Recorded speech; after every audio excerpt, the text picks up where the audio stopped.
India gate के सामने police जिस लड़की को उठा रही थी वो कोई अपराधी नहीं थी, वो कोई दंगाई नहीं थी, वो कोई राजनेता या एक्टिविस्ट नहीं थी। ये एक साधारण सी लड़की थी जिसने नाबालिग उम्र में बलात्कार झेला था, जिसने अपने पिता को पुलिस हिरासत में मरते हुए देखा था, जिसने 7 साल अदालतों के चक्कर लगाए थे और दिल्ली में सरदरात में इंडिया गेट के बाहर बैठकर वो सिर्फ ये जानना चाहती थी कि क्या इंसाफ कभी पूरा होता है।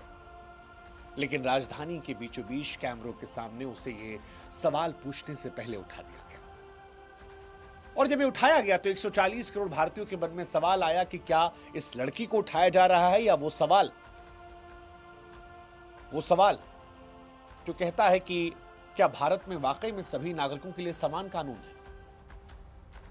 ये लड़की नारा नहीं लगा रही थी, ये लड़की हिंसा नहीं कर रही थी, इसके हाथ में कोई पत्थर नहीं था, बस एक तख्ती थी इंसाफ की मांग को लेकर। इस लड़की के साथ उसकी मां थी जिसने अपनी बेटी का बलात्कार देखा था, अपने पति की मौत को देखा था, लेकिन ऊपर से आदेश आया।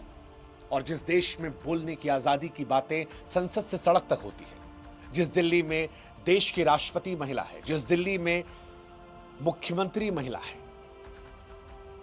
उसी देश में एक बलात्कार पीड़िता को राजधानी के खुले मैदान में खामोश करा दिया गया। और यह खामोशी ही उन्नाव केस की पूरी कहानी को अपने आप बयां कर देती है। यही खामोशी उन्नाव की घटना की सबसे बड़ी त्रासदी है,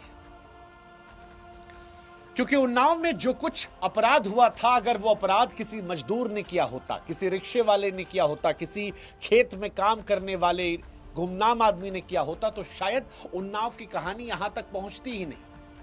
शायद जिस दिन यह घटना हुई थी उसी दिन गिरफ्तारी हो जाती, उसी दिन शायद अपराधी को पकड़ के मीडिया के सामने लाकर वाहवाही बटोर दी जाती, शायद उसी दिन इस अपराधी के घर पर बुलडोजर चल जाता, शायद कहीं गाड़ी पलट जाती, या फिर शायद वो होता जो अतीक अशरफ के मामले में देश ने देखा। लेकिन यहां ऐसा कुछ भी नहीं। जानते क्यों? क्योंकि यहां अपराध नहीं देखा गया था, आरोपी का कद देखा गया था। आरोपी कोई गुमनाम आदमी नहीं था, आरोपी विधायक था, सत्ताधारी पार्टी का विधायक, सरकार का आदमी। इसलिए कानून ने इंतजार किया, पुलिस ने हिसाब लगाया और सिस्टम ने तय किया कि इंसाफ कब और कितनी देर से दिया जाएगा। और जब इंडिया गेट पर उस लड़की को उठते हुए देश ने देखा तो सवाल सिर्फ उसका नहीं रहा, सवाल फिर देश ने भी